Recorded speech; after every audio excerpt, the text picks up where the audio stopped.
Right, walking on.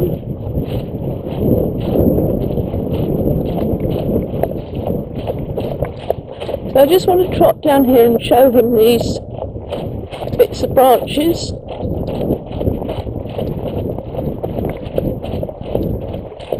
So that he's not worried about them. Which I don't think he is, but it's best to show him, isn't it?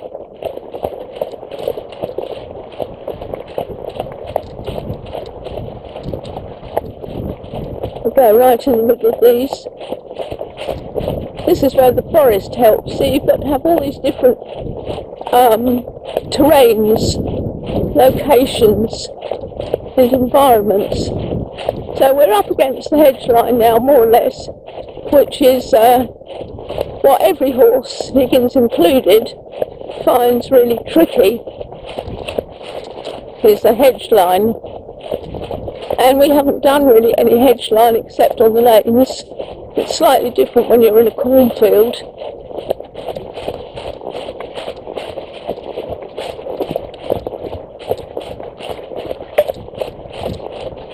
Right.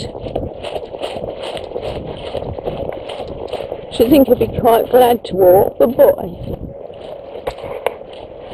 Well, he's not really with me today, but I don't expect that on the first ride. I really don't.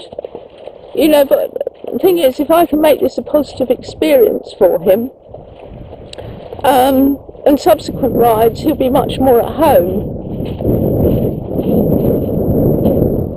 Much more at home. So I'm going to come down here. See, everything's new, and, you know, it's new, and understandably, you know, it can be quite a lot for, this is why people say, oh yeah, they're good to hack. Well, yeah, they might be on a known route, but the thing is, you can't guarantee that he'll be here, when he's finished, he'll be good to hack absolutely everywhere, but the more places I take him, you know, him and any of the others, the more he's going to be able, I mean, if he's never been in a cornfield in his life, then, you know, and he's 11 years old, say, well, he's going to find it maybe a bit overwhelming. And you can see how horses get funny, can't you? You can just see, you know, if he came in here with another horse and it went cantering off, I mean, it just blows their minds, and they're so hard to get after that.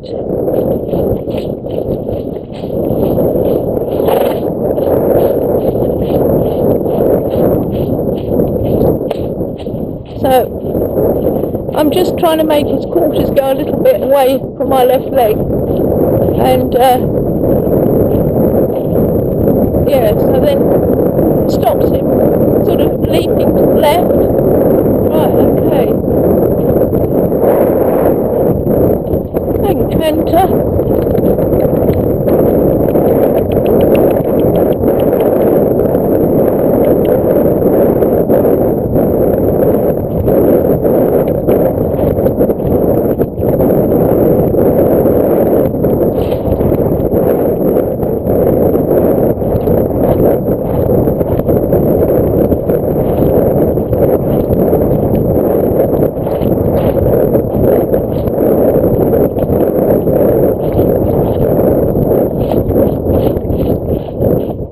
Right, I couldn't really talk then because my total focus was on him, keeping him straight and riding him, and he sort of wants to stop himself.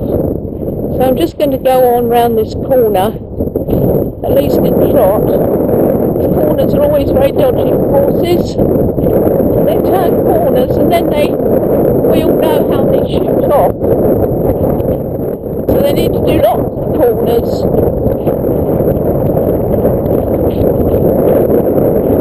They don't see a place to shoot off.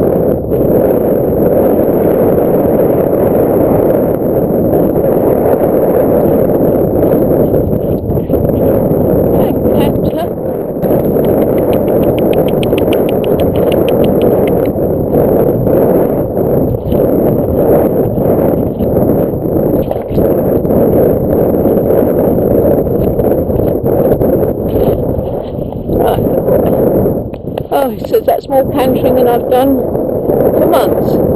Oh boy. Right, so now I'm going to come back again, and because I've done all this cantering, I don't expect him to want to go more than just for a plod. Now, had he still been full of running, well, I'd have taken him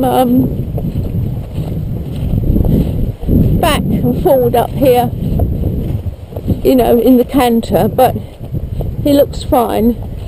You see now, he's not looking for trouble. He's quite tired. He's not looking for trouble now. That's not to say he's not going to have a little jump around, but, you know, it's going to be very small. Right, so to make sure he's really tired out, before we descend the steep hill, I'm going to trot to the end. Right, just trotting.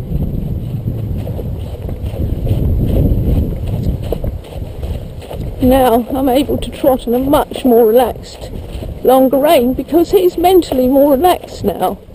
In fact, because he's nice and relaxed, what I'm going to do is come right to this hedge line, because this is what horses find so hard to deal with.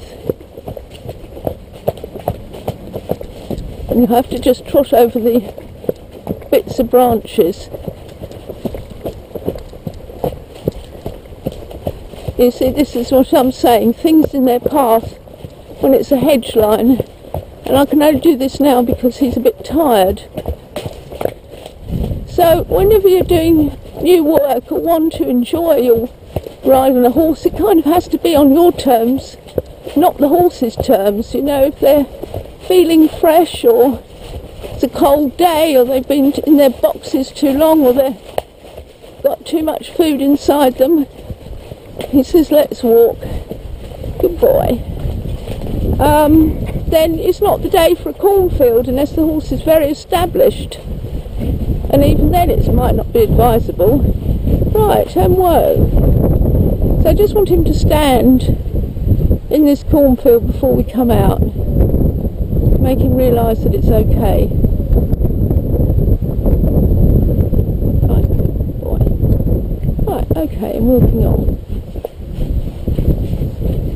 Now we've got quite a steep hill to go down. Oh, I've forgotten how big he is. My leg's always on, so that if there's any hesitation at all, my leg is there.